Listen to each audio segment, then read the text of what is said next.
guys. So, took in a couple of new movies that that I hear a lot about from the 50s. Yeah, just kind of hate myself now watching these. I mean, I I go to I go to conventions a lot. Okay. And one of my buddies there, Bill Mulligan, is this. I mean, if you look up movie nerd, there is a photo of him right next to that definition. This man is a cornucopia of just absolutely useless information, and it's all about shitty movies.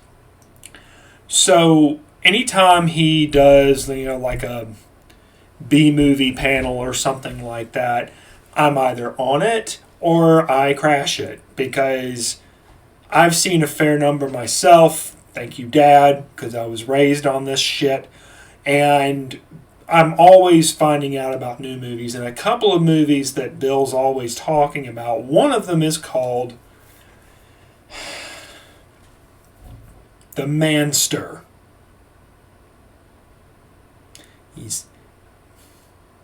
He's half man, half monster, aka the Manster. Eh?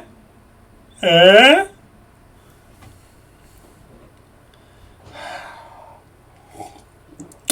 Yeah, I need this.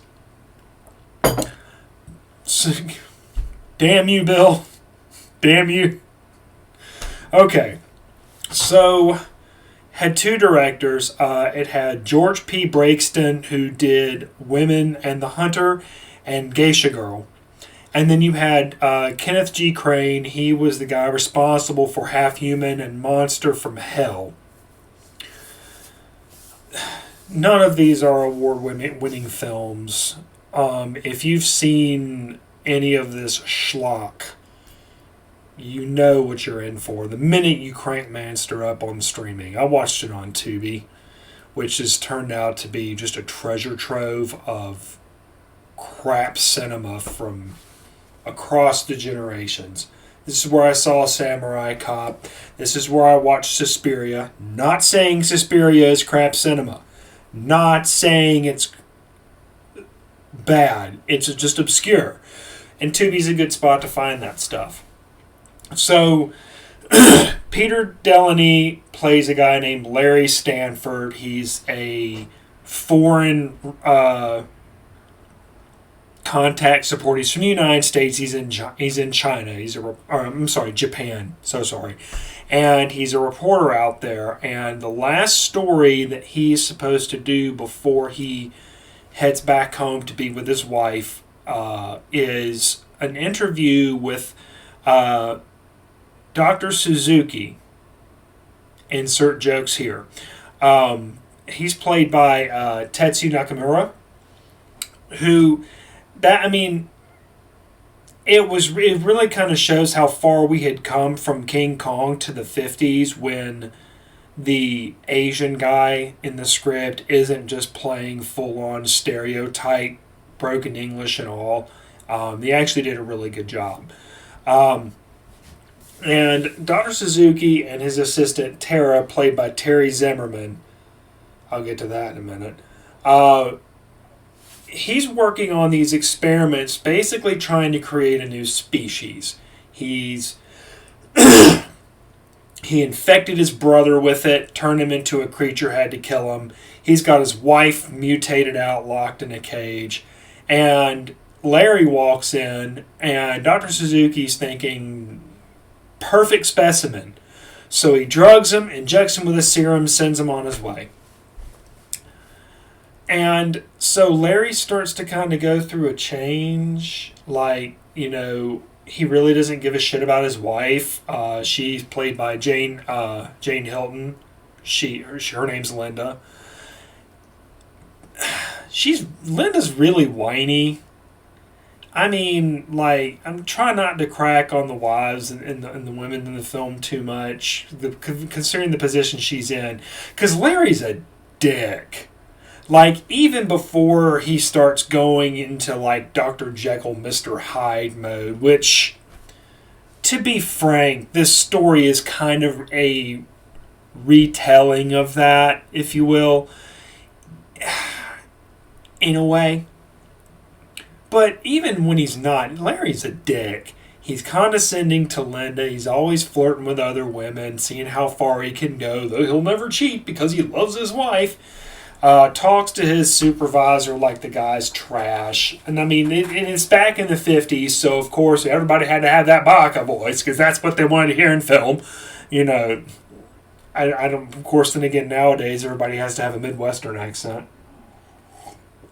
I mean, and hell, my accent's just a mishmash of everything I've ever been trained under as an actor. So sometimes I sound Southern, sometimes I sound Canadian, sometimes I sound like from up north, and sometimes I just sound ignorant. But hey.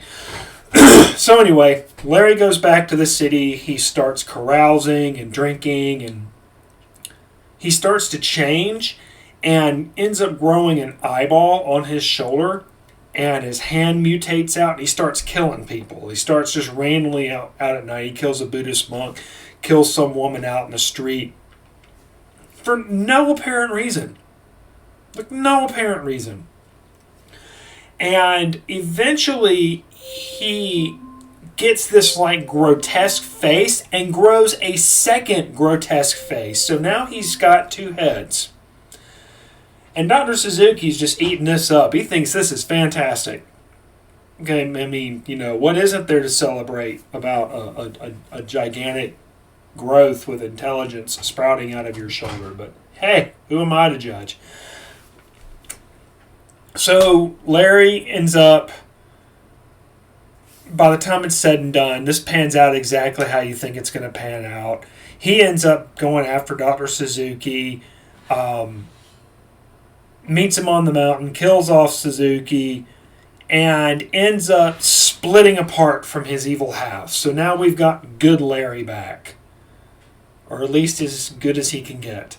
And the monster is now separated, and they fight, and Larry throws the monster into the volcano after the monster's already thrown Tara into the volcano, because that's what you do.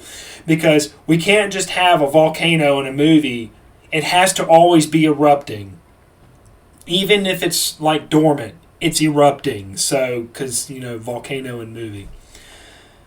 This movie's rife with problems, as you can imagine. One of the elements that annoyed the shit out of me, Terry Zimmerman, I'll like put it in the bottom here so you can decipher it on your own. But she is not Asian at all. Like, I think she's actually British, but don't quote me on that. But they did everything they could to try to make her look Asian, to make her look Japanese. It did not work at all. You need a little more than you know, makeup and face paint in a certain spot. You need to, you know, actually be born in Japan to get the most authentic look. Like I said, I didn't like Linda, and I really didn't like Larry. And that's kind of one of the kickers of the movies, is nobody likes an asshole. Now, I mean, granted, there's people who are your kind of asshole, but just a general asshole, nobody likes that. You'd like to be able to fucking identify with the main character. And I couldn't. I couldn't stand the guy through the whole movie. And I usually like the hokey monster schlock films and have a lot of fun with them. I couldn't really have fun with this. Because when they were making Larry go evil, like, they made him an even bigger dick than he was before. And it's almost like it went too far. He was completely unsympathetic. And you're supposed to feel sorry for him for what he's going through. And you don't. You actually want Linda to kick his ass into the volcano. Like, even after he's kicked the monster in. Just go ahead and finish it off. Go 3 for 3. Anyway, it's on Tubi. It's called The Manster, 1954. But again, don't quote me on that. One thing I can say is this movie did not drag. It knew how long it needed to be, and it stayed that long. So anyway, I will keep these coming while we are still under, quarantine. Because, don't stay the fucking home. Best thing I can tell you. Anyway, stay tuned. I've got more coming. I did watch another one, and again, damn you, Bill Mulligan. So until next time, you guys keep the crap coming, and if you're really feeling masochistic, go ahead and check out The Manster. Just, you can't say I didn't warn you. Cheers.